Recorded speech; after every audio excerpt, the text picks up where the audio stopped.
Amigos, ¿cómo están el día de hoy? Estoy feliz en el estudio del podcast porque tengo un invitado de lujo. Ya lo había visto, no habíamos tenido el tiempo de conocernos, pero yo siempre he creído que Dios une personas. Así es. Y en la vida vas conociendo personas que te ayudan a que tu visión sea más grande. Y Abraham Salazar, gracias por estar aquí en este podcast, por aceptar la invitación a venir para acá. Cristian, un honor. Gracias al contrario por tu atención, por invitarme y siempre feliz de hablar contigo sobre todo y llevar un mensaje a tu audiencia, a tu público. Varias personas diferentes me habían hablado de ti. Es algo que no sabías. Y te había visto algunas veces. No me había acercado a ti porque al igual que tú no me gusta así como que pedir autógrafo o estar así encima de la gente. Yo soy de la idea de que si alguien va a cruzarse en tu camino tiene que ser conectado, ¿no? Claro. Y no forzado. Claro. Pero 2 o 3 personas diferentes me habían hablado de ti y algunas veces me habían dicho necesitas ir a una conferencia de él o a un curso de los que él da porque es un crack. Y la verdad que ya conociéndote, viendo tu libro, lo que tú has escrito y tu filosofía de vida, sí creo que eres un crack. Y gracias por estar en este podcast, me siento honrado. Me gustaría empezar preguntándote, ¿quién es Abraham Salazar? ¿Cómo te consideras tú? ¿Cómo te pudieras definir? Qué bonita pregunta. Abraham Salazar es un soñador.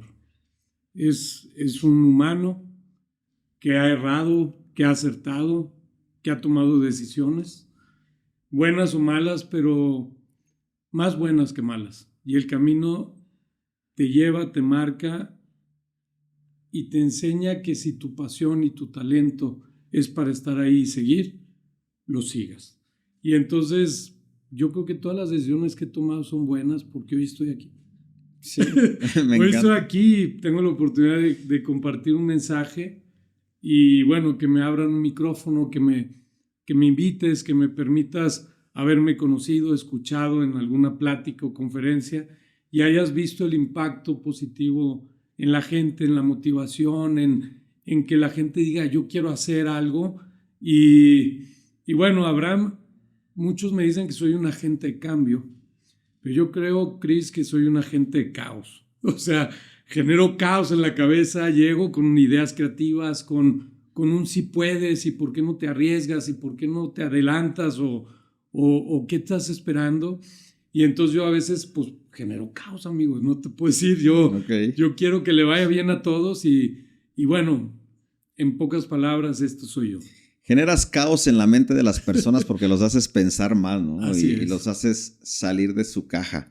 Una de las cosas que yo enseño en este podcast y en mi trayectoria es que lo más importante que una persona tiene es su crecimiento mental, su mentalidad, irla agrandando y tratar de no ser la misma persona. Todos nacimos en una cultura, con unos papás, claro, en un lugar y nos creamos una cosmovisión de cómo es el mundo. Claro. Pero conocer gente como tú, que ha viajado, que ha vivido en otros países, que se la ha creído. Yo estaba escuchando algunas cosas de ti en un podcast que escuché y yo decía, interesante cómo llegaste a Italia, cómo te metiste a una universidad y cómo te la creíste sin tener nada. ¿Cómo tú crees que alguien puede agrandar su mentalidad? ¿Qué necesita alguien para poder crecer su mentalidad?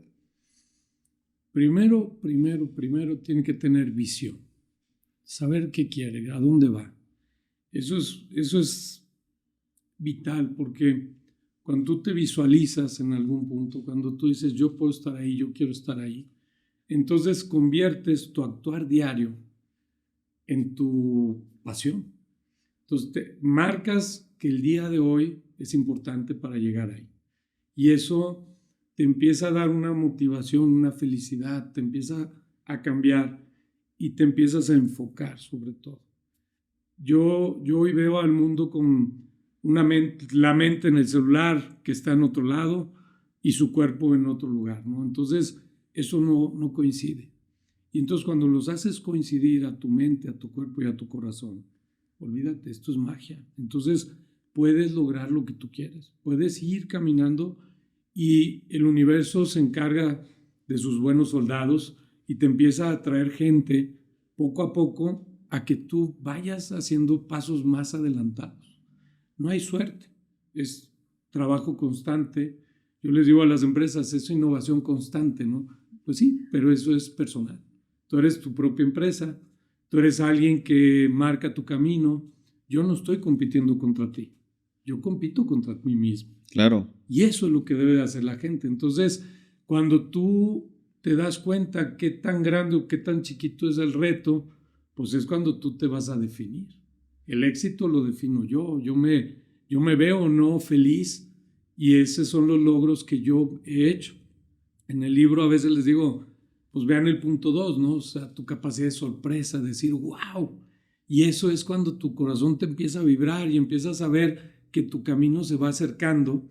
Y bueno, pues eso te da un sentido, te da motivación. Yo creo que la gente debe de tener pausas en la vida y decir, con lo que tengo, con lo que soy, con mis competencias, ¿qué más tengo que ir a desarrollar para llegar a donde quiero llegar? Oye, Abraham, eso suena bien, pero ¿cómo alguien puede tener una visión o claridad de visión? Te voy a explicar por qué te digo eso. Cuando yo tenía 18 años, de repente cambio, no, 17 años, estaba en sexto semestre de preparatoria, estudiando el bachillerato físico-matemático. Yo ya estudiaba música, entonces también comparto contigo la parte artística, aunque últimamente mi personalidad ha sido más formal, pero me gusta un poco lo artístico también. Yo estudiaba música como un hobby y un amigo que estaba estudiando música de manera profesional en una universidad me dijo, tú tienes talento para ser músico, deberías de calarte en la parte de la música, tienes 17 años, no pierdes nada, claro. Estudia música. Y su mensaje, su idea me la clavó. Y yo estaba estudiando físico-matemático en el bachillerato físico-matemático porque quería estudiar arquitectura. Pero de repente a los 17 años yo dije, ¿me voy para la arquitectura o me voy para la música? Claro. ¿Cuál es mi visión? Claro. Y la verdad yo no sabía, pero yo traté de arriesgarme y de escuchar un poquito mi corazón, aunque no sabía si estaba bien o no. Y me fui a estudiar música. Yo dije dentro de mí, si mis papás me apoyan, voy a ir a estudiar música. Si mis papás me dicen, ¿estás loco? No voy a estudiar música. Mis papás me apoyaron. Pero cuando estaba estudiando música, yo dentro de mí decía, ¿y si no tomé la mejor decisión? Entonces, mi pregunta es, tú dijiste, teniendo claridad de visión, puedes saber, pero ¿cómo alguien puede tener claridad de visión? O cómo una idea que tú tienes en tu mente puedes decir, esta es mi visión cuando tienes 17 años. Bueno, ¿qué te puedo decir? Yo he encontrado chicos que muy jóvenes, muy a corta edad, 7 años, 6 años, saben qué quieren ser. Pero al igual que a ti te pasó, me pasó a mí. Yo igual gané un concurso de física en Monterrey. Okay. No me dejaron concursar porque venía de una escuela privada, pero iba a un internacional. Después empecé como ingeniero en electrónica y comunicaciones. Abren la carrera de diseño, me llama la atención. Dije, ¿de qué se trata esto? Yo quería hacer robots y quería hacer máquinas. Al final siempre estaba el diseño dentro de mí. Y cuando veo la carrera, me cambio y empieza a andar, que hoy pues pongo un poquito en el libro, ¿no? Uh-huh. Pero esas corazonadas las tienes que probar, las tienes que evaluar. Es como cuando llevas un producto al mercado. A veces no tenemos la capacidad de decidir si esto va a ser exitoso o no. Sí, de acuerdo. Tenemos que ir a preguntar, tenemos que ir a ver al mercado y que nos diga sí o no. Entonces, en lo personal, lo tienes que vivir, lo tienes que probar. Y cuando empieza la duda, es cuando tú dices, híjole, creo que no es por aquí. Y se vale replantearse. De acuerdo. Pero es de valientes y es de sabios el pausar y replantearse. Y míranos, aquí estamos hoy. Aquí estamos los dos. Entonces, grabando un podcast. Yo creo que es importante eso porque cuando yo hago el brinco a Italia, olvídate, o sea, las herramientas que yo tenía no bastaban para estar ahí. No hablaba italiano, no traía un portafolio. ¿Te fuiste a Italia por azares del destino, porque querías estar allá, porque tenías claro que ibas a estar allá? ¿Cómo fue que decidiste irte a vivir a Italia? Yo vivía en París. Cuando yo egreso, me voy a París con unos amigos, trabajaba para una editorial, buscábamos libros, los traducía del francés al español y los mandaba. Y hay un canal de historiadores de México que pues, participamos en ello. Pero en la intención viajo a Italia, a Milán específicamente, Y entonces encuentro una universidad que me llama la atención, que yo traía la espinita del diseño automotriz, porque entré a un programa para ir a Alemania, a Volkswagen, y cancelan el programa a medio caminar. Entonces me quedé frustrado. Pues sí, yo quería estar ahí y no, alguien decidió que no, ¿no? Y entonces cuando llego a Italia y veo esto, pues bueno, me dan la oportunidad, me dieron una beca, regreso a México a trabajar y dije, yo quiero estar ahí. O sea, no fue inmediato, tuve que regresar, hice unos ahorros. ¿Qué edad tenías ahí? Tenía 23. ¿Ya habías terminado la carrera de diseño industrial? Ya había terminado la carrera. ¿Tus papás qué decían de eso? Nada, pues era... Yo salí a los 14 años de casa por decisiones de todo, de empresa de mi padre. No es que mis papás nos sacaron o dijeron, este creativo, a ver a dónde va. No, eran decisiones de vida. Siempre están ellos ahí apoyándonos. Pero al final, pues tu camino lo marcas tú, ¿no? Mi padre hizo algo bueno en mí, que era hacernos autónomos, sobre todo, no independientes, sino autónomos, tomar tus decisiones y lo que conllevaba cualquier decisión, ¿no? Entonces yo les decía, me voy para allá. ¿Y qué haces ahorita en México, no? Pues nada, es que decidí estudiar en esta universidad y necesito ahorrar y regresar. Y entonces cuando llego allá, pues yo hablaba francés, hablaba inglés bien, y el italiano lo aprendí de calle, o sea, de hambre. Hay algo que físicamente pasa en tu cuerpo, en tu mente, que se abre y empiezas a tener herramientas según tu objetivo. Okay. Te lo puede explicar mejor la psicología, pero es así. ¿Qué pasó? Pues nada, hoy soy bilingüe en italiano y esto formó a la gran profesionista.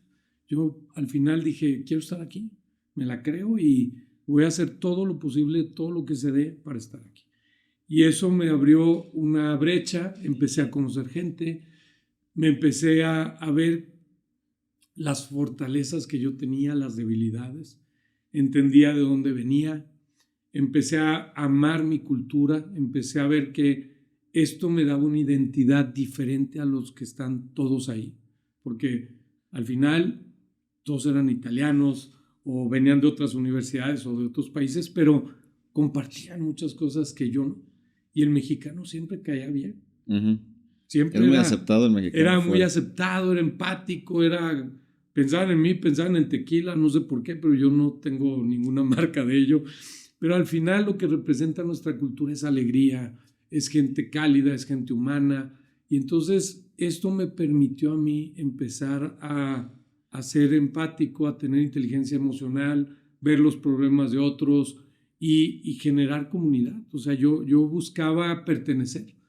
Y entonces cuando estás fuera de tu país, ¿qué pasa? Pues tienes que agarrar fuerzas de muchos lados porque pues no estás en tu zona de confort.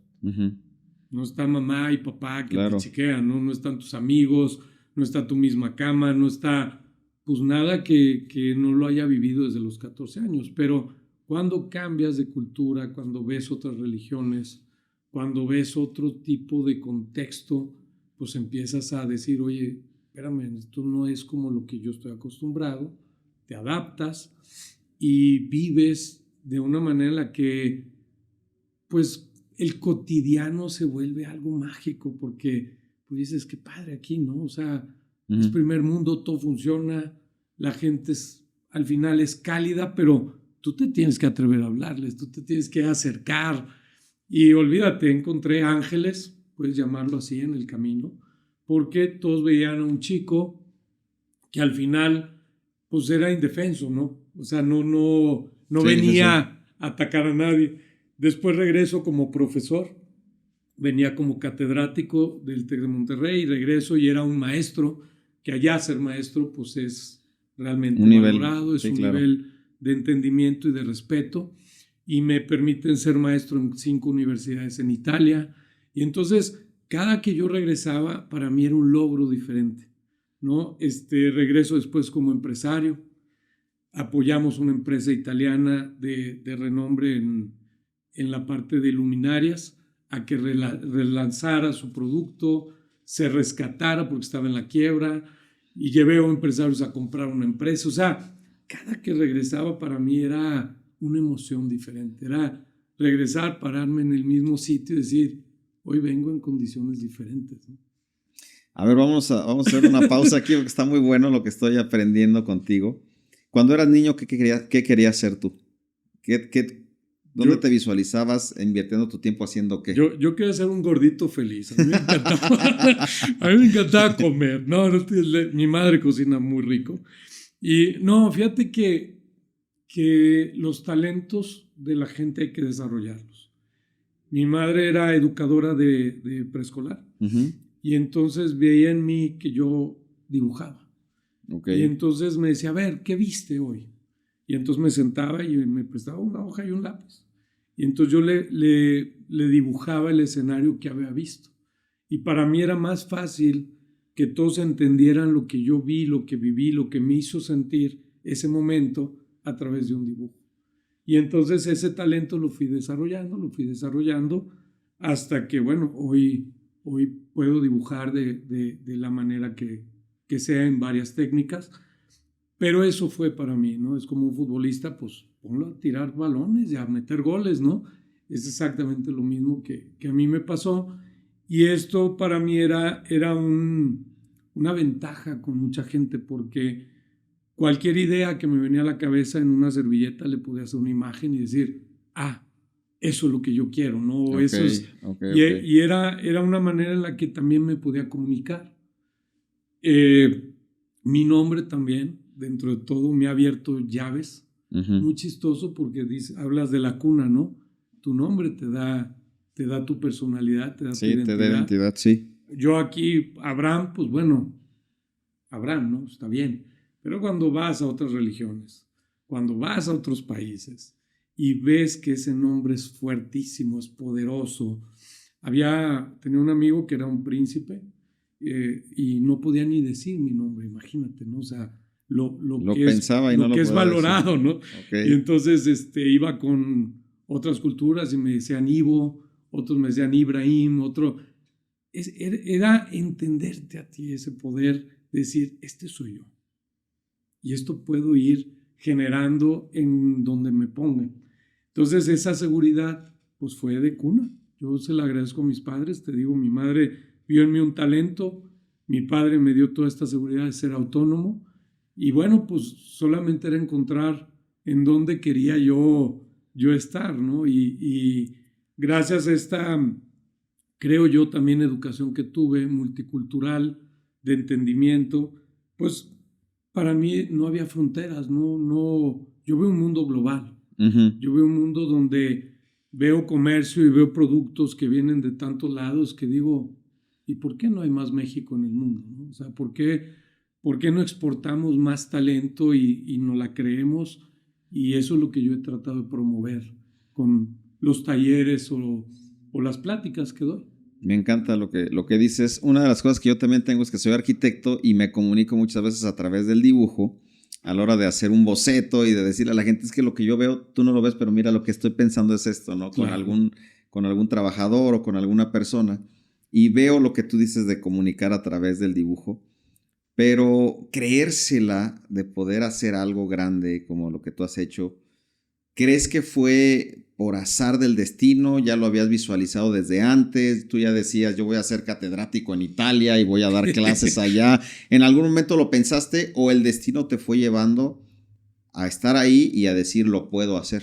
No, fíjate, fue el día a día, ¿no? Te encuentras mentores. Sí. Gente que ve en ti talento y que lo único que te ponen es a prueba. Yo siento que era eso, o sea, he estado en varios mercados y a mí me gustan los retos, entonces el decir, ¿a poco no has visto esto, no has hecho aquello? Entonces meten en ti un entusiasmo de decir, ya me dieron el camino, pero lo tengo que recorrer yo. O sea, culturalmente aquí, a cierto nivel, estiramos la mano y recibimos algo, ¿no? Sí. Pero cuando nos retan, cuando nos ponen a prueba, cuando sentimos esta adrenalina, este último momento, me aviento, me quedo, creo que para mí ha sido vital en ese caminar mío, cuando de repente te das cuenta que dices, te cae que estoy aquí, Sí. te cae que llegué aquí y es precioso porque te hacen parte de la historia. No sé cómo decírtelo, de repente no te das cuenta y transformaste algo, fuiste partícipe o motivaste algo y ese fuiste tú.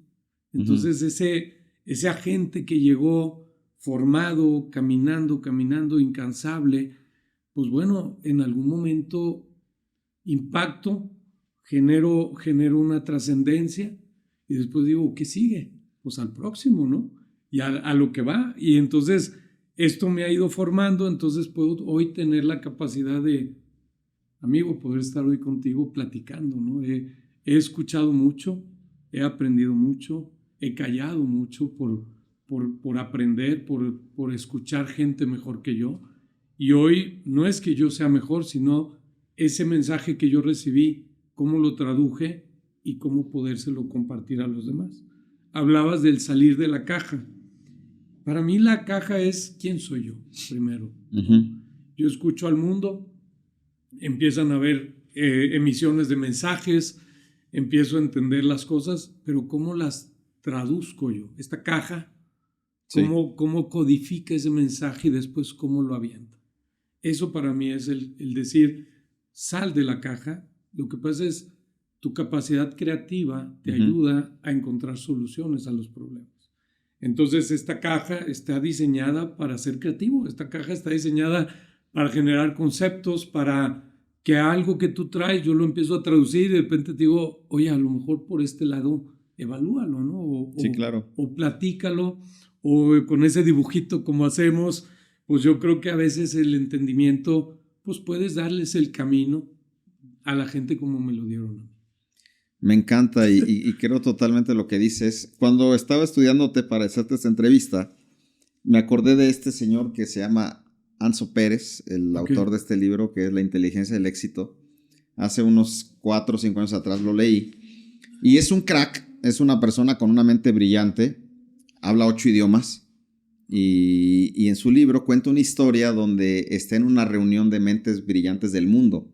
A él le hablaron, le dijeron, nos gustaría que estuvieras aquí, vamos a hacer un networking de las personas que son más brillantes y tú estás seleccionado, ¿no? Wow. Entonces fue a esa reunión, estaban ahí en una cena en Nueva York, me parece, pero obviamente había personas súper exitosas y brillantes, ¿no? Entonces él iba callado, pero llevó un amigo, ¿no?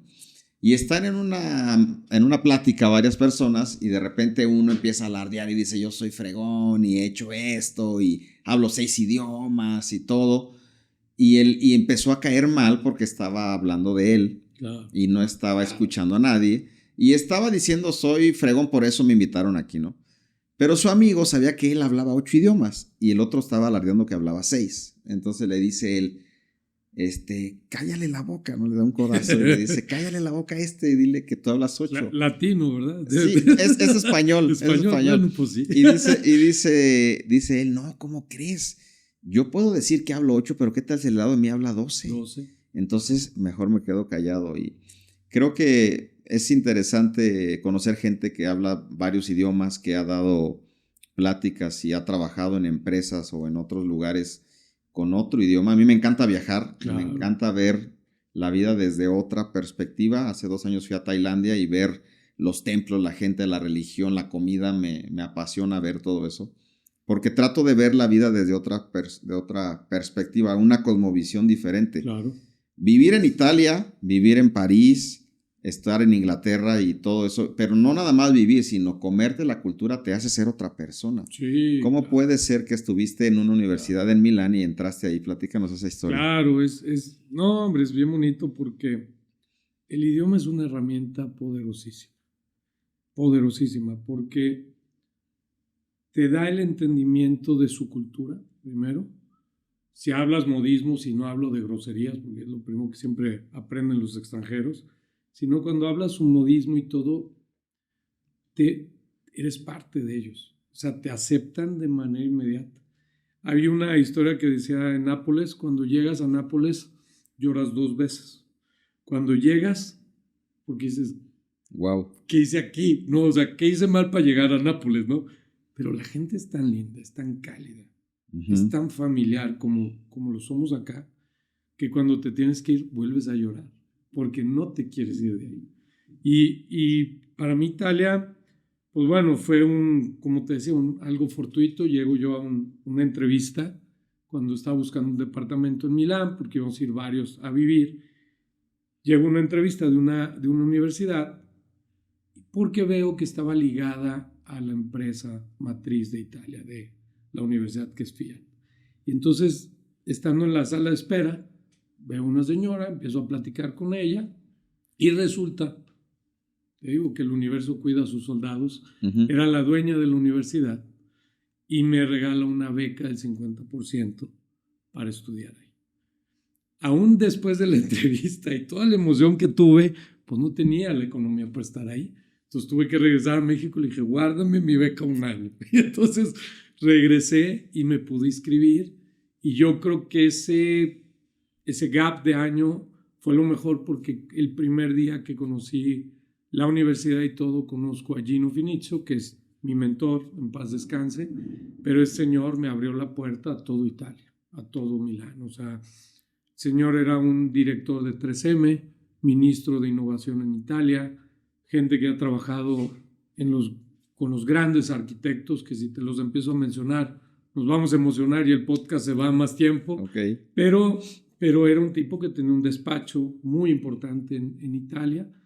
Y entonces él me dijo, yo le dije algo, le dije, mira, Gino, yo tengo una filosofía, yo te facturo, yo voy a ser tu asesor, o sea, yo no quiero trabajar para ti. Y eso me dio una posición con él, o sea, me la creí de otra manera. Y bueno, ese fue mi llegar allá, pero pude tener la oportunidad de vivir en varias ciudades en Italia y fue algo bien bonito, porque cada región era diferente.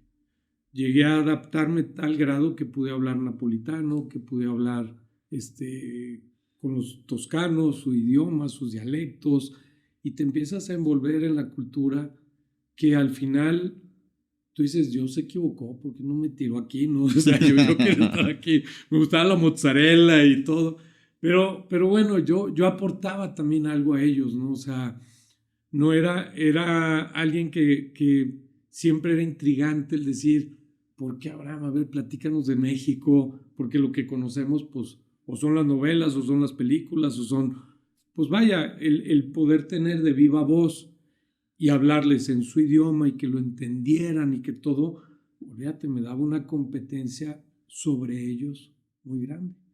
Pero tienes que entenderla y decir, yo puedo aquí liderarlos.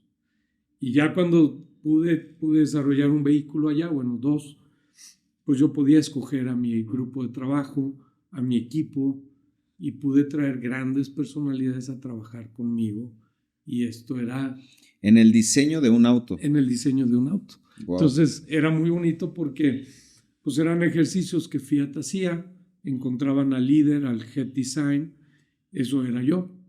Y entonces me decían, Abraham, pues tienes este presupuesto, tienes libertad de equipo y vas a vivir, imagínate, en un castillito en Toscana con viñedos, con una cosa preciosa, ¿no? Y yo estaba entregado a ese proyecto, trabajamos día y noche en esto hasta entregar resultados, y eran ejercicios que Fiat hacía para no mezclar toda la parte industrial, sino salir y respetar pues ese Made in Italy, ese diseño. Y el poder ser catedrático allá, a mí en Italia me daba pues otro renombre, ¿no? O sea, Abraham era el maestro del Politécnico de Milán. Bueno, ya te veían de otro punto de vista, ¿no? O sea, podías sentarte en una mesa a dialogar, a participar, así como me decías de este chico. Era importantísimo el decir, pues ya me trajeron, ahora me aguantan, ¿no? Pero cuando te tocaba participar, atinarle y ser coherente con tu filosofía, con tu mensaje, era muy bonito el que te escucharan. La verdad es que era muy padre. Entonces, para mí, olvídate, llegar a Milán me cambió todo. Me cambió todo, mi cultura, mi manera de pensar, mi manera de hacer proyectos, y entendía el valor del diseño, el valor del producto, el valor de que yo no diseño para mí. Sí. Aquí a veces eres bueno para algo y todos te dicen, órale, síguelo haciendo, y dices, espérate, ¿y a quién se lo voy a vender? ¿No? O sea, claro. ¿O cómo lo voy a hacer? Entonces, el entender que esto pues, lo llevas a una industria, lo llevas a globalizar, lo llevas a ser querido o deseado por todo el mundo, tu producto, es impactante. O sea, esa mentalidad fue la que pude lograr aprender allá y poder venir aquí a transmitir este mensaje. ¿Qué fue lo que más aprendiste de la cultura italiana? Creo que los italianos son grandes personalidades, muchos autos famosos vienen de allá, gente muy apasionada, entregada. ¿Tú qué crees? ¿Cuál es la cualidad de la cultura italiana que los mexicanos no tenemos y que pudiéramos aprender de ellos? Profesionalismo. ¿A qué te refieres? ¿A qué me refiero? Ser experto en lo que haces. Ok. Cuando nosotros hablábamos de autos, si había un arquitecto, él daba su punto de vista desde la parte arquitectónica. Uh-huh. ¿Sí me entiendes? O sea, su personalidad, su alma, su entidad, su todo, aunque hablara de un producto móvil y un habitáculo dentro de la ciudad, él lo hablaba desde su punto de vista. Él no quería aparentar ser más sabio que el diseñador automotriz, no. Él decía lo que era. Y eso es respeto desde su expertise. Desde su punto de vista. Entonces, escuchar hablar gente desde esa perspectiva decía, wow, porque sí está aportando algo. No está compitiendo. Viene a aportar. Y entonces cuando tú los ves hablar y estás en una mesa de diálogo creativo, esto es filosófico. Sí, sí, sí. O sea, lo hablan de una manera tan divina, tan de arte, tan romántica, y quizá a veces que entras en una filosofía no de discusión, sino de convergencia de ideas de qué le vamos a sumar a esto para que impacte al mundo. Entonces, para mí eso es el profesionalismo. Culturalmente aquí a veces sabemos de todo queremos opinar, todo queremos participar por haber visto algo.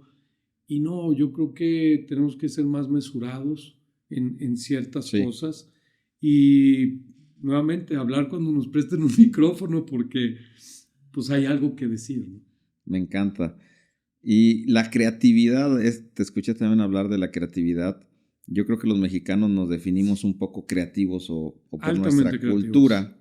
Somos creativos con respecto a otras culturas que no resuelven, ¿no? Y el mexicano ve la manera de resolver y no se le cierra el mundo. ¿Cómo puedes aportar qué es para ti la creatividad y qué tanto te ayudó la parte creativa estando allá? Mira, esto viene en la sangre. Mexicanos somos creativos y eso tenemos que entenderlo y lo mando a tu audiencia a decir, todos somos creativos aquí. Tenemos una altísima capacidad de solución de problemas. Y si no, díselo a un chavo que está ahorita en la universidad y que le digan que mañana es su examen, que no estudió en todo el mes y es tan capaz de sacar 100 el día de mañana. Sí. Y eso es, ¿por qué? Porque lo metes en el estrés, lo metes en la parte creativa y la vas a solucionar.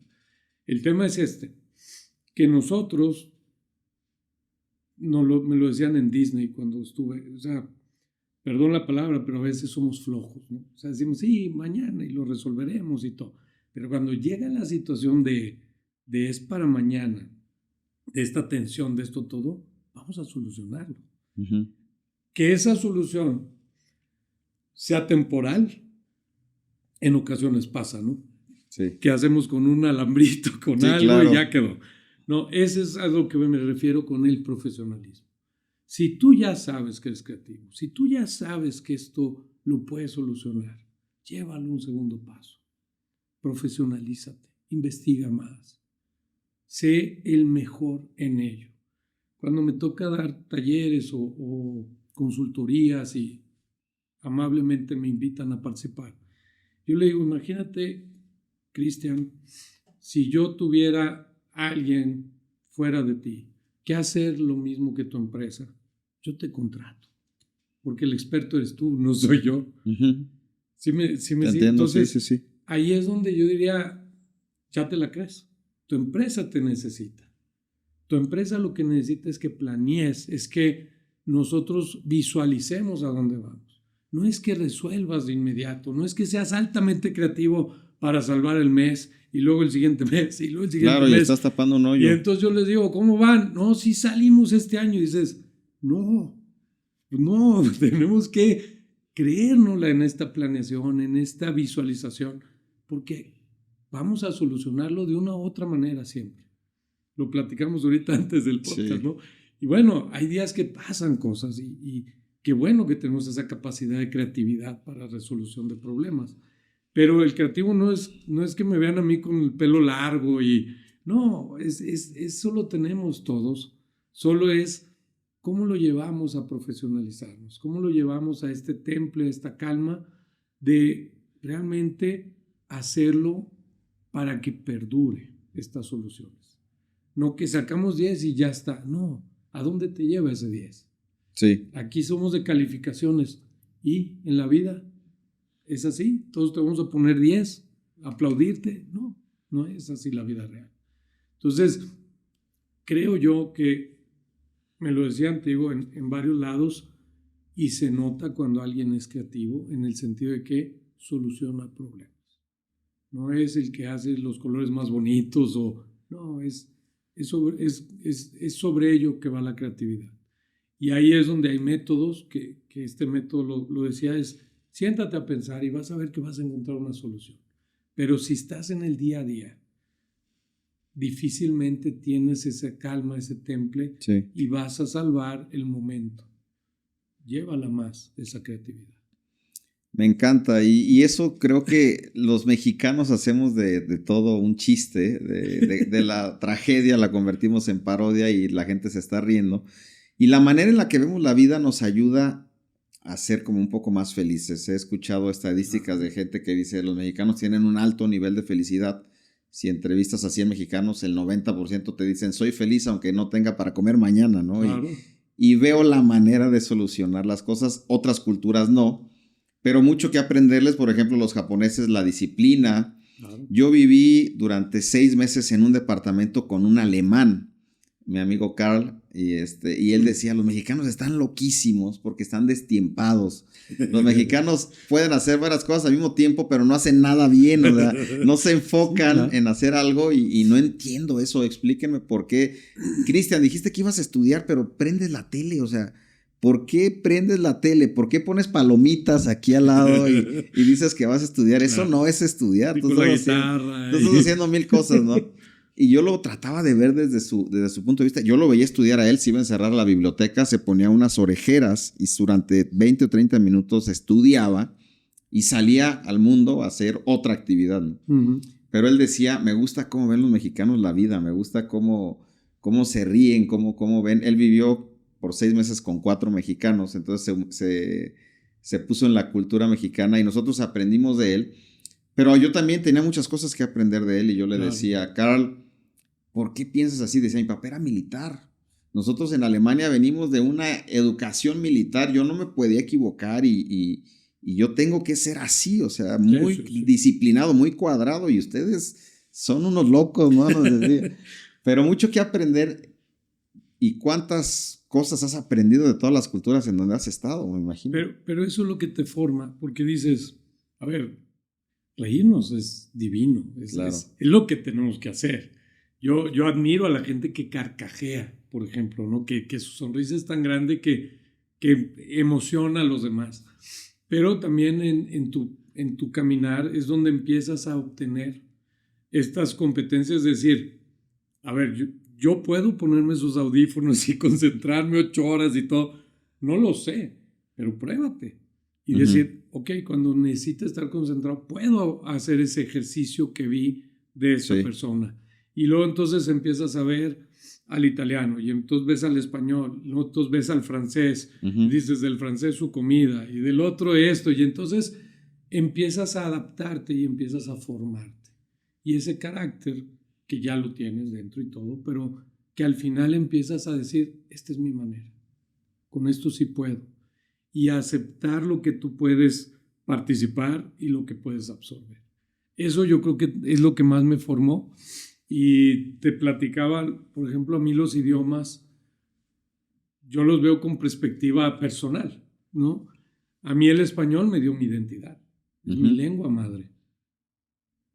Vivo y moriré con ese idioma y eso me ha abierto más puertas que no tienes idea. El inglés lo aprendí desde joven, desde chico, pues, en la escuela, y ese me ha dado un negocio, ¿no? Entonces me ha formado, he tenido socios en Nueva York, que cuando ya ves el nivel de negocio que son, dices, no puede ser así. O sea, tienes que ser más humano, tienes que ver la vida más linda, ¿no? Que esto. Y rompí la sociedad. Luego voy a Italia y entonces en Italia entiendo el italiano a un grado de que me forma mi profesionalismo. ¿En qué sentido? Pues este Abraham que habla, este Abraham que tiene más temple, este Abraham que en ocasiones puede transmitir un mensaje que es mi método y mi manera de trabajar, pues lo aprendí en Italia. O sea, lo viví y eso me dio uno y otro proyecto y ese lo traje a México y lo he podido replicar adaptando o tropicalizándolo, ¿no? Y el francés, pues me dio familia. Yo estudié francés en la prepa, hago un intercambio a Canadá, vivo en Canadá, en Quebec principalmente, y de ahí, pues bueno, después de la carrera emigro a París. Y entonces mi esposa es francesa y pues el francés me dio una familia. Hoy mis hijos, su lengua materna es el francés. Entonces en casa hablamos francés y bueno, aunque a veces mi acento me sale y mis hijos me corrigen, es divino porque vives esta multiculturalidad día a día, ¿no? Y esto pues no lo puedes evitar porque ya ahora es tu estilo de vida, ya es parte de ti. Y entonces aprendes yo le decía a mi esposa, me robé lo mejor de Francia. O era la Torre Eiffel o eras tú. Entonces, qué bueno que fuiste tú. Porque de ahí más en Francia no me gustaba nada. Pero ya que vas y vives con una familia, con los niños, ves que esto va a ser parte de su identidad, olvídate. O sea, llegar a mí ahora allá es divino porque pasamos un mes, cada 2 años allá. Y pues ya ahora es parte de mi familia porque pues lo vivo, ¿no? Entonces, yo creo que hay que aprender lo mejor que podamos de lo que veamos, de lo que podamos absorber y que comparta con nosotros. O sea, no nos neguemos, al contrario, aprendamos buenas costumbres, aprendamos esas técnicas, es decir, se vale estar callado, se vale estudiar en silencio, se vale hacer esto de manera ordenada, se vale... Sí. Porque eso pues, lo puedes aprender de otros con la práctica, ¿no? Con verlos como los niños. Sorprenderte y decir, wow, esto lo puedo seguir haciendo, ¿no? ¿Quieres ver a un mexicano bien portado? Sácalo del país.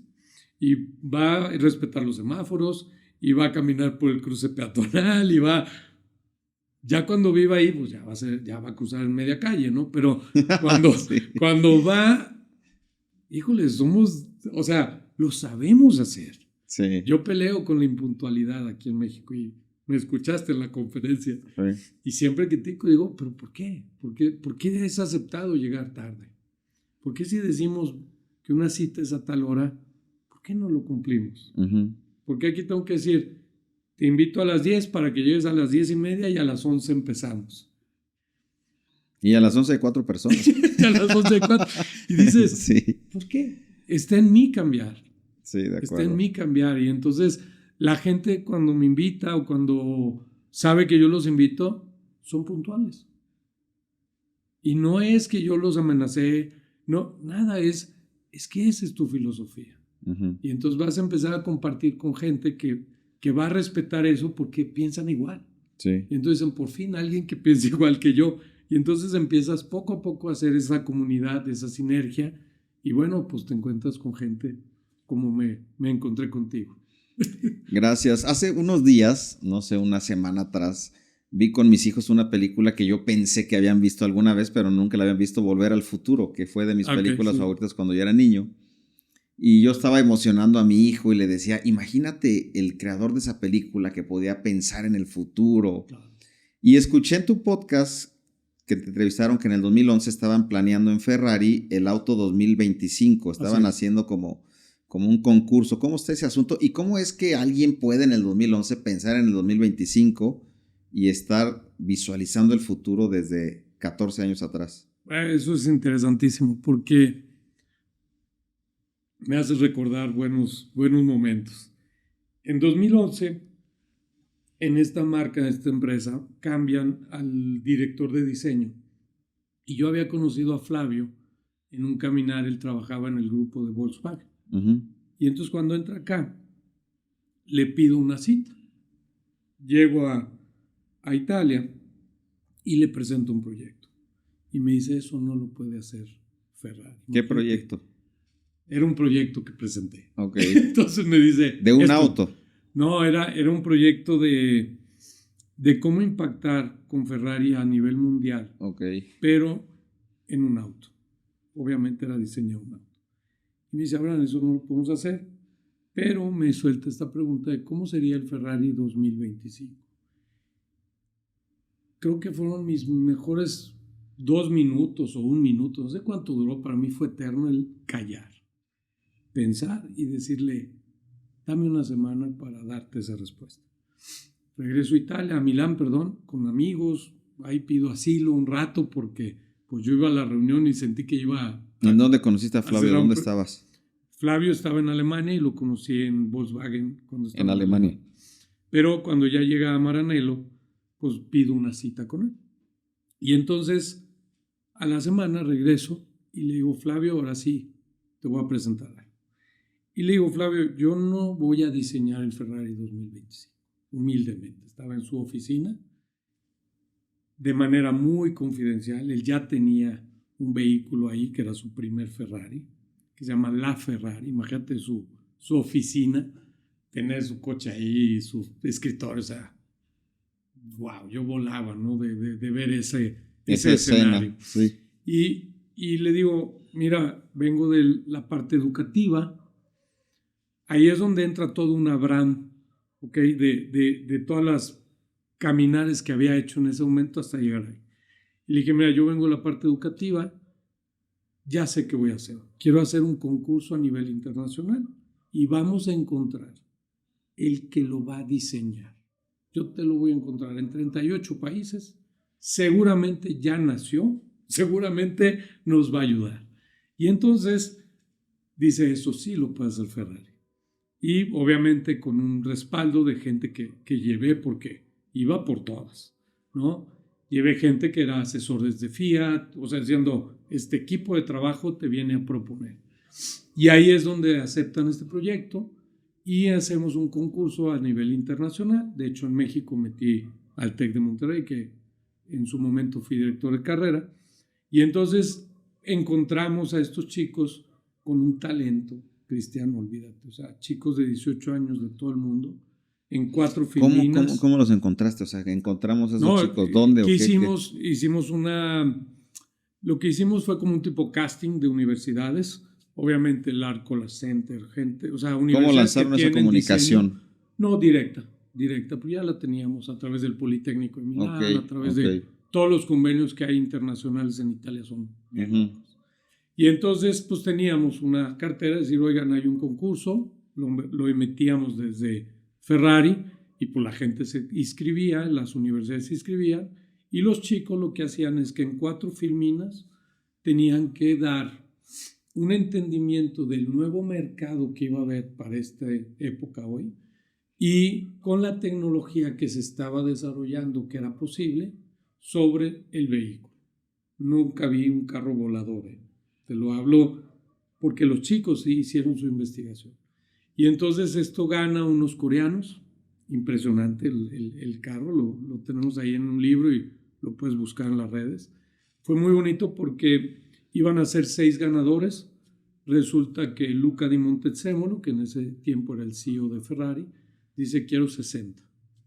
Y entonces hicieron 60 prototipos de todos los chicos ganadores. O sea, fue una locura, fue algo que pusimos Ferrari en el top of mind, porque pues obviamente la adquisición de un vehículo de ellos pues está limitada a un pequeño porcentaje de la población, pero el poderlo vivir, participar, ¿qué hacíamos? Yo llegaba a las universidades con un equipo de trabajo, brandeábamos todo un salón, un tipo auditorio, los chicos entraban y diseñábamos Ferraris con ellos. Entonces, olvídate, era la locura porque era entrar. ¿Y tú viendo todo eso ahí? No, yo lo hacía, yo lo dibujaba con ellos y entonces era una locura porque los chicos venían, o sea, sentían que estaban en el centro de diseño de Ferrari. Entonces era muy bonito, era muy, muy bonito porque pues, realmente veías la pasión por esa marca, la pasión por esa escudería. Hoy, bueno, con todas las plataformas ya todo el mundo conoce las historias y todo, ¿no? Pero en ese tiempo, pues realmente era lo que te contaban o lo que cuando ibas al Museo de Ferrari te platicaban ahí, ¿no? Pero de esta manera pudimos ser disruptivos, pudimos cambiar un poco la manera de ver la marca y de apropiarse los chicos pues, de esta historia que era Ferrari. Y bueno, pues hoy veo los coches y están influenciados en esta base, ¿no? Entonces tengo al día de hoy comunicación con ellos, con Flavio principalmente, y nos likeamos, ¿no? Y decimos, wow, qué padre, porque pues tenemos todo el historial de todo. Fíjate, yo creo que hemos de haber recibido unos 4,000 proyectos.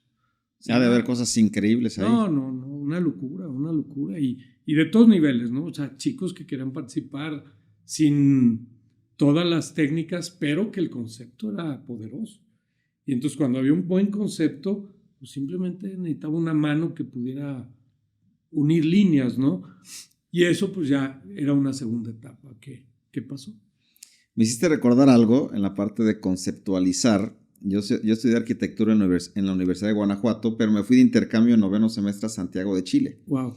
Y en Guanajuato, los maestros arquitectos muy mexicanos, muy arquitectura mexicana, nos decían, el concepto es lo que tú piensas para hacer un proyecto, ¿no? Y alguien decía, yo estoy pensando que este edificio va a ser una forma de hamburguesa y mi concepto es la hamburguesa.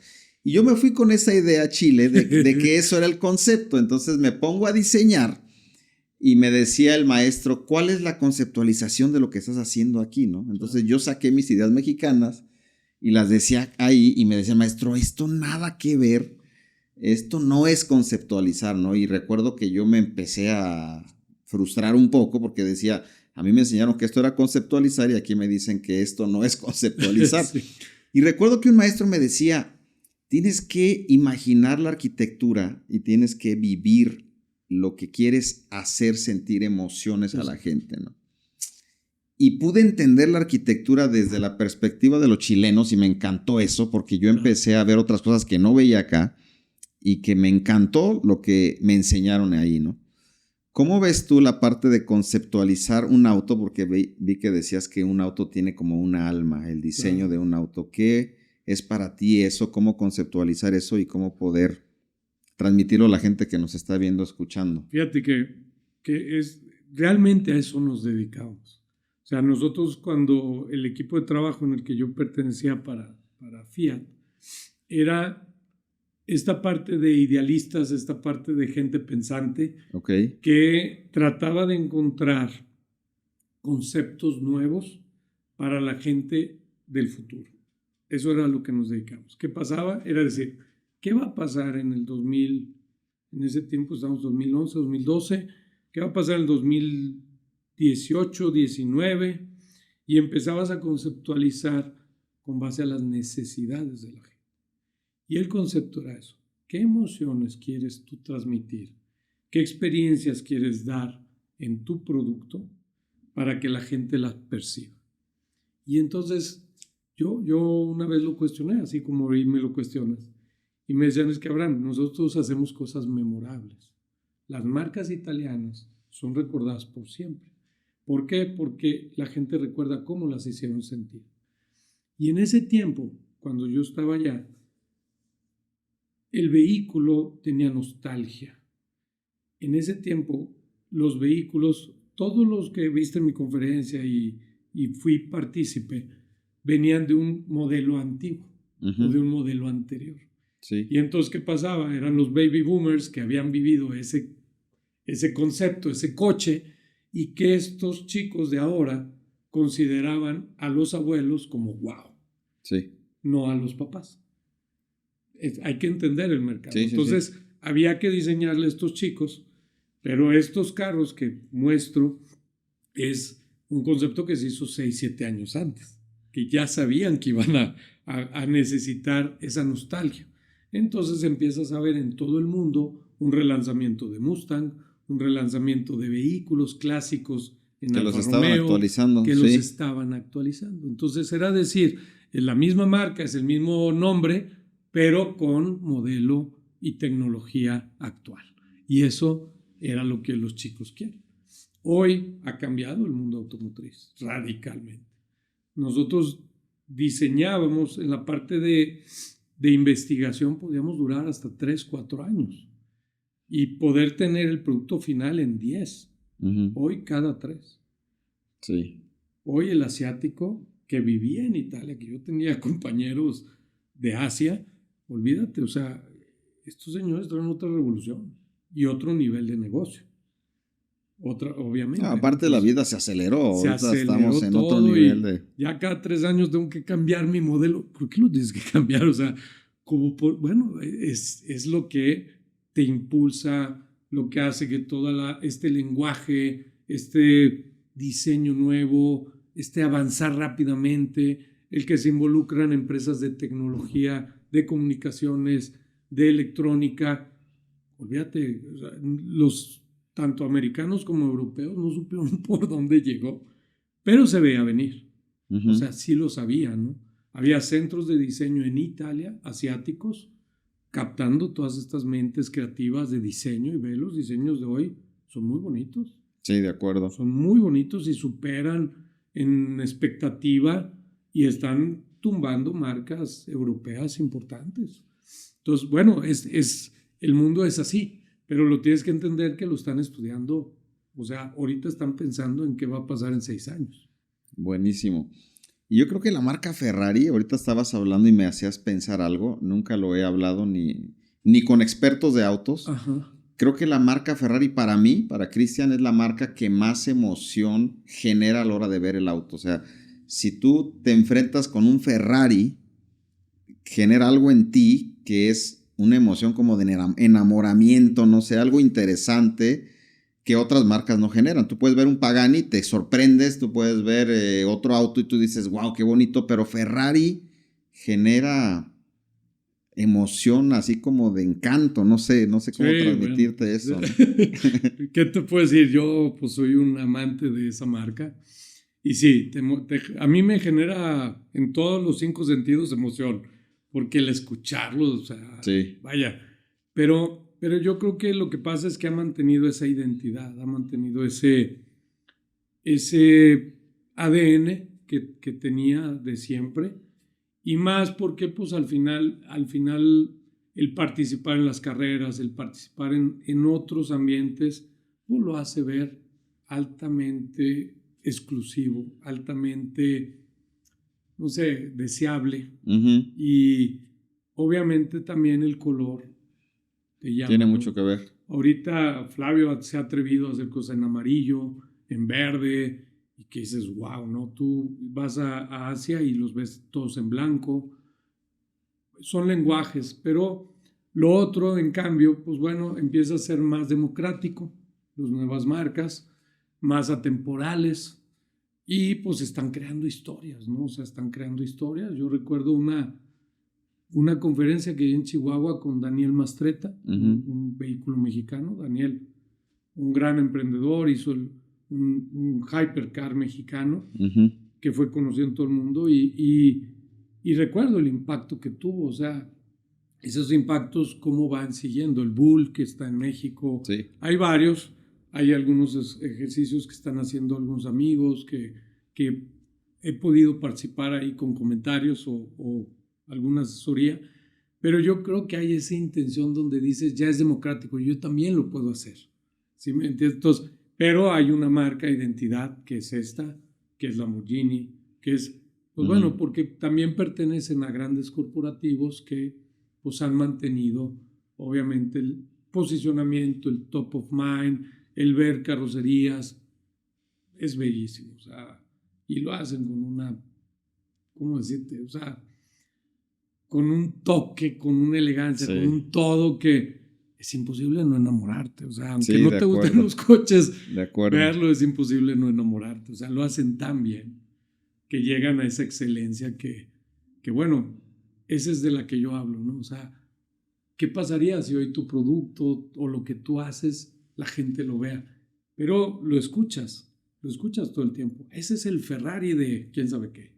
Uh-huh. Hablas de tractores, hablas de máquinas para embotellar vinos, y todo el mundo refiere a, este es el Ferrari de, porque el posicionamiento de marca. Sí, como el número uno, ¿no? Sí, te entiendo.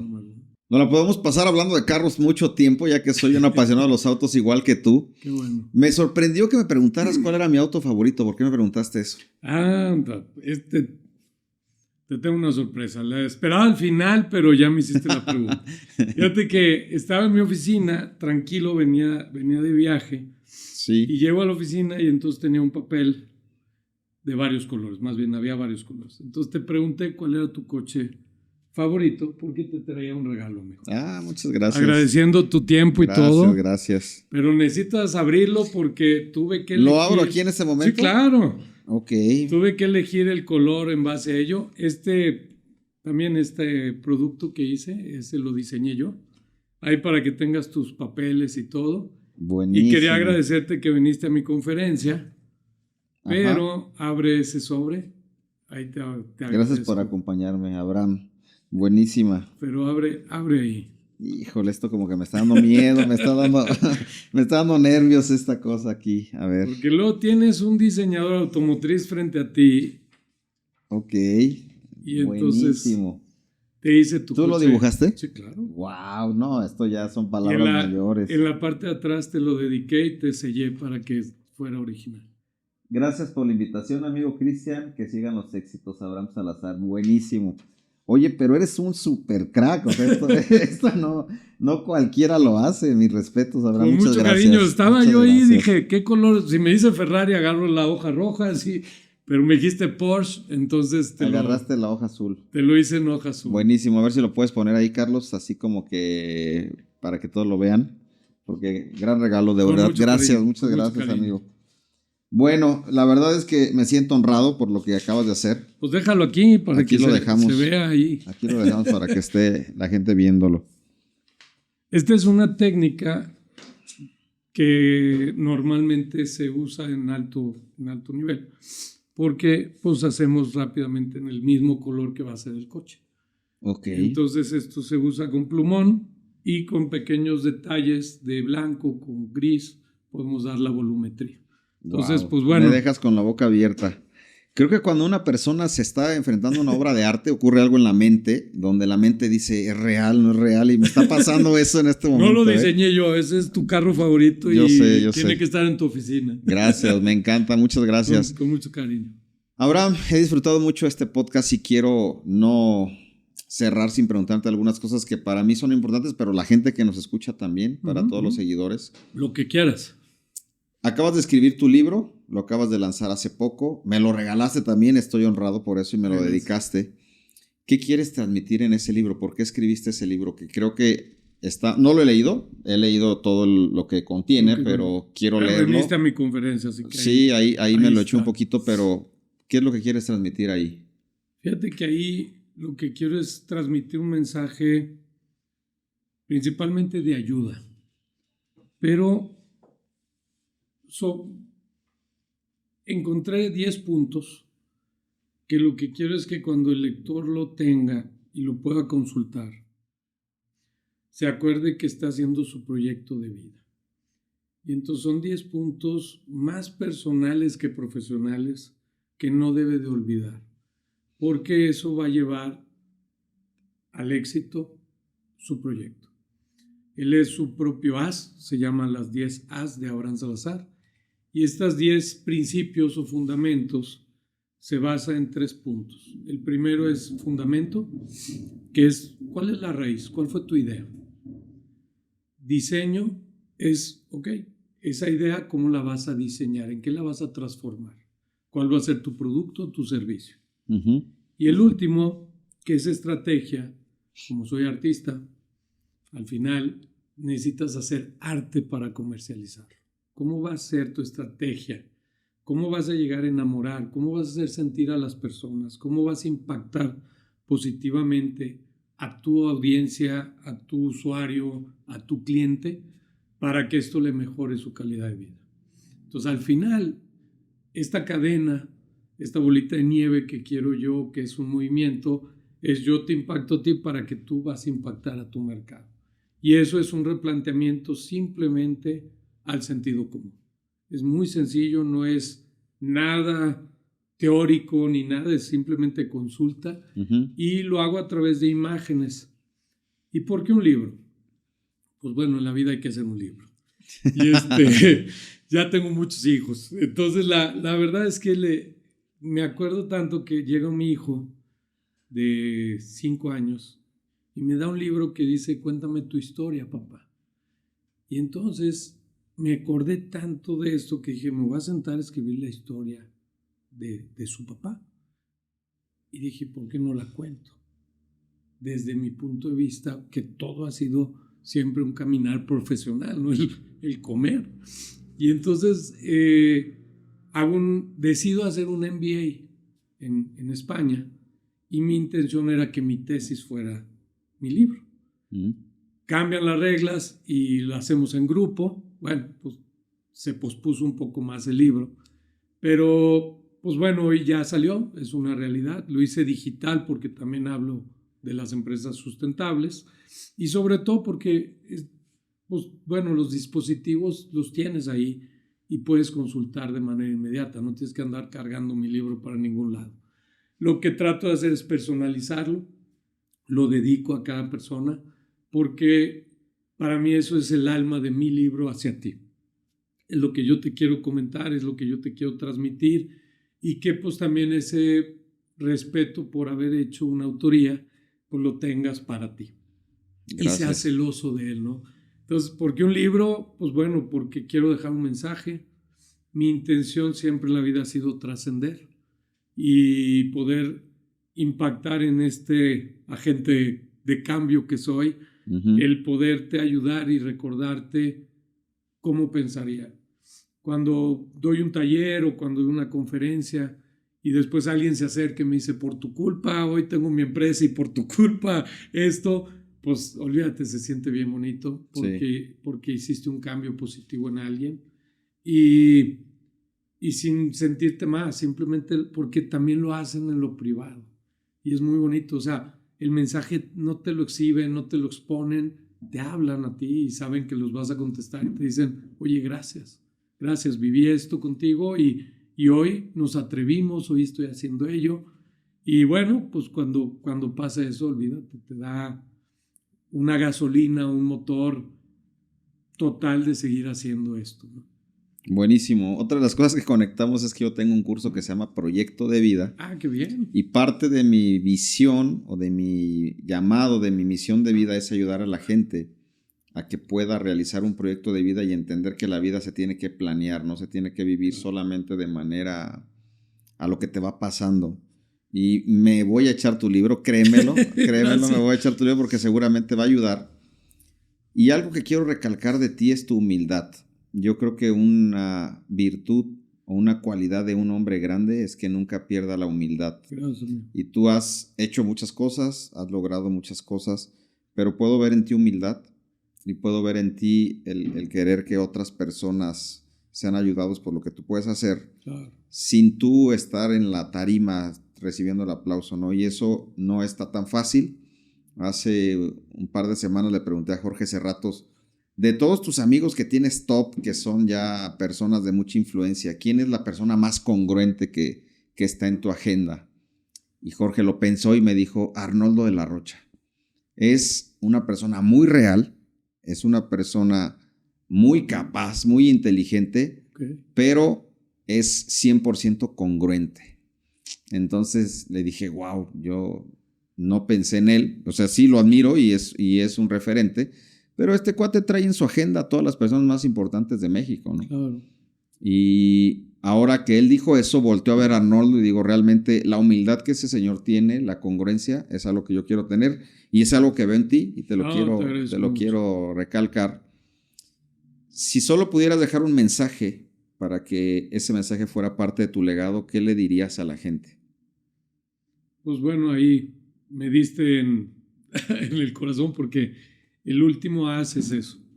Y cuando tú tienes esta filosofía, de verdad que el camino te pone gente igual en, en, en pensamiento y en corazón. Y entonces te vas encontrando gente más grandiosa que tú, más humilde que tú.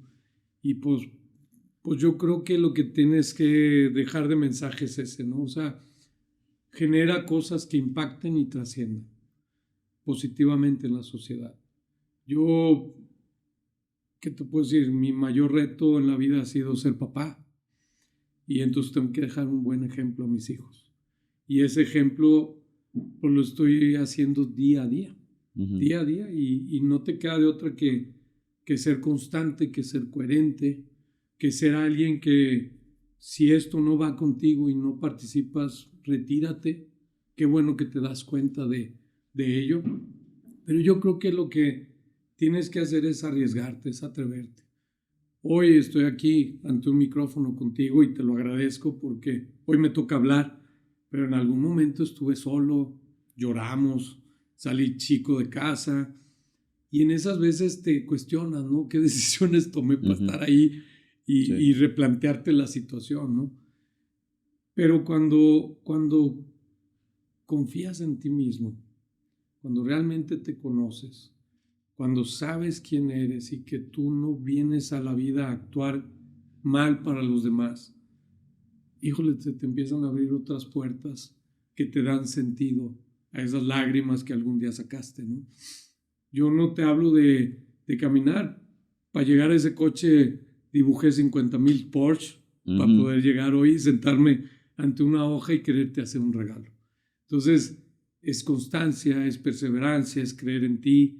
Si el primero que hubiera dibujado el coche me hubieran dicho, pues mañana vas a acabar haciendo un Tesla, así cuadradito y todo, pues bueno, creo que le hubiera atinado, ¿no? Pues me hubiera ido a Estados Unidos en vez de Italia.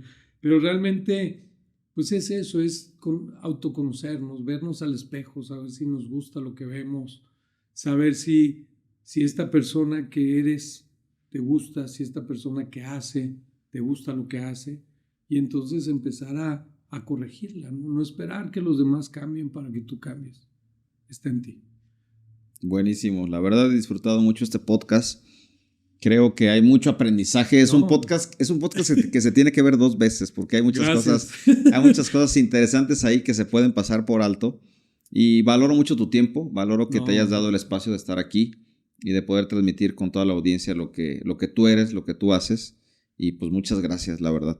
No, Cristian, gracias. Gracias por tu espacio, por tu tiempo igual, porque lo valoro, la invitación, el que me hayas escuchado, el que hayas, como dijiste, investigado de mí, no sé dónde encontraste, pero ahí ando en algunas redes, pero realmente es esto, es encontrarnos y saber que tu audiencia, que la gente quiere escuchar algún mensaje positivo y decir, yo también puedo hacerlo, ¿por qué no?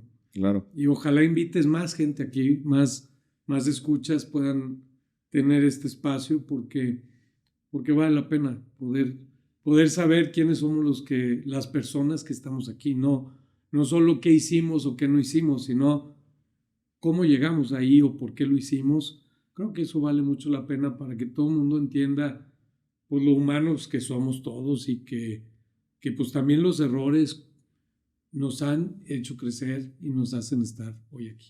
Abraham, sabemos que eres una persona exitosa y has vivido grandes cosas y cosas que tal vez son increíbles para algunas personas, estar trabajando con el equipo de Ferrari en Italia y en Fiat y todo lo que tú tienes.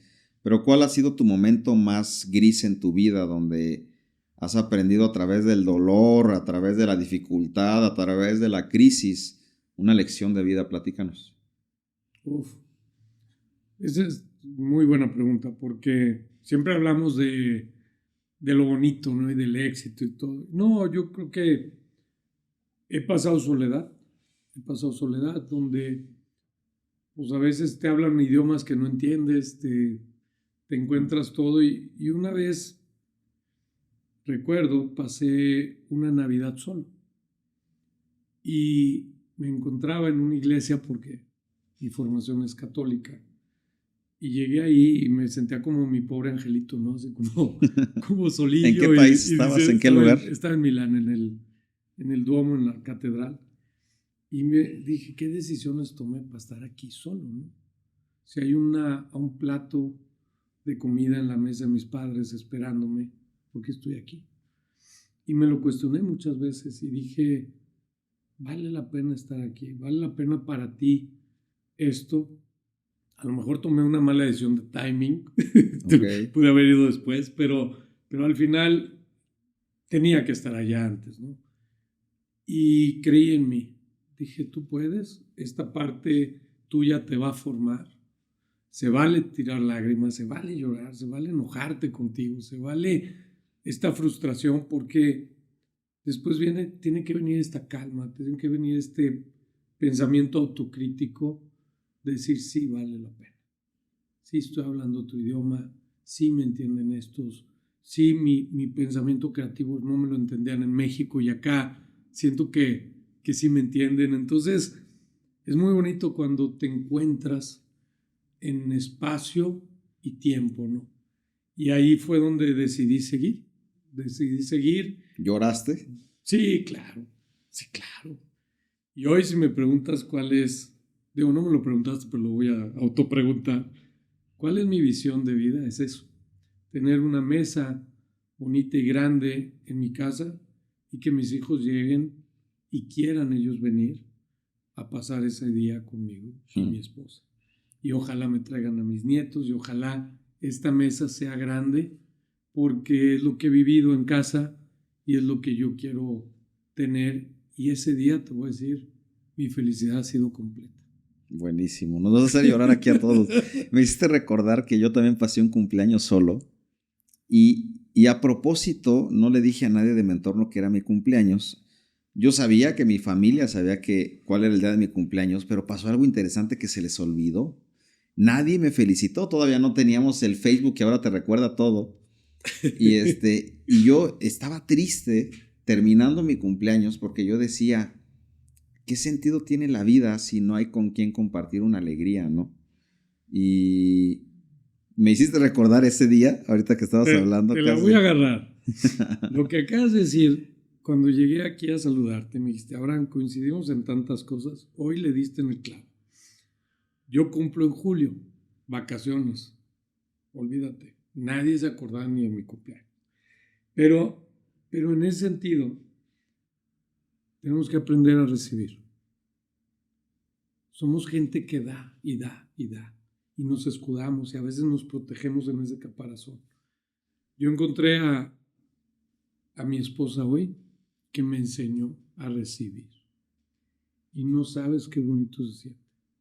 Entonces yo tampoco festejaba mis cumpleaños, no quería, como que no me gusta el escaparate, ¿no? Pues aquí me tienes, bueno, pero no soy alguien así, soy más introvertido. Y cuando ella me envolvió un regalo, dije, ¿te cae que voy a desenvolver un regalo? O sea, te hablo de eso hace 9 años. Y empecé a cambiar esa parte de mí. Y aprendí a recibir. Y se siente muy bonito también recibir. Entonces, creo que tienes que aprenderlo porque si estamos aquí, es por eso. Porque tienes que aprender a recibir, Cristian, y el que yo no te di mi tiempo porque tu podcast o porque... No, vine a compartir un café contigo y eso es lindo porque encuentras una persona que tiene tu filosofía y puedes platicar horas y horas y conocerse y poder compartir quizá mañana algún proyecto, no lo sabes. Pero esa parte es decir, hazlo y este podcast va a crecer, créemelo, porque es creértela en el sentido de decir, yo tengo este espacio y la gente puede decir, oye, qué padre, vamos hoy a que Cristian sepa que lo está haciendo bien y que esto es en pro de ayudar y en pro de que los demás crezcan y escuchen más mensajes y que lo que puedan captar de aquí ojalá les sirva, ojalá les impacte, les proyecte y pues bueno, puedan trascender así como nosotros queremos trascender en sus vidas, ¿no? De acuerdo, totalmente. Por último, ¿qué opinas de la frase, lo mejor está por venir? Esa es una frase que yo siempre digo y estoy tratando de que ahora mis entrevistados digan qué les representa esa frase. Yo te la voy a traducir en mi lenguaje. Mi mejor diseño es el próximo. Así buenísimo. Buenísimo. Bueno, pues ya escucharon a Abraham. Amigos, gracias por seguirnos en este podcast. La verdad, si esta información te sirvió, compártela con tu comunidad. Necesito de tu ayuda para llegar a más personas. Dale like, suscríbete si me estás viendo en YouTube. Las estadísticas dicen que muchas personas nos ven, pero no todos están suscritos. Así que suscríbete, activa la campanita y comparte esto con tu gente. Platícalo con alguien. Diles, oye, escucha este podcast, está interesante. Y nos vemos para el siguiente episodio, Abraham. Gracias otra vez. Gracias, amigo. Muchas gracias. Gracias.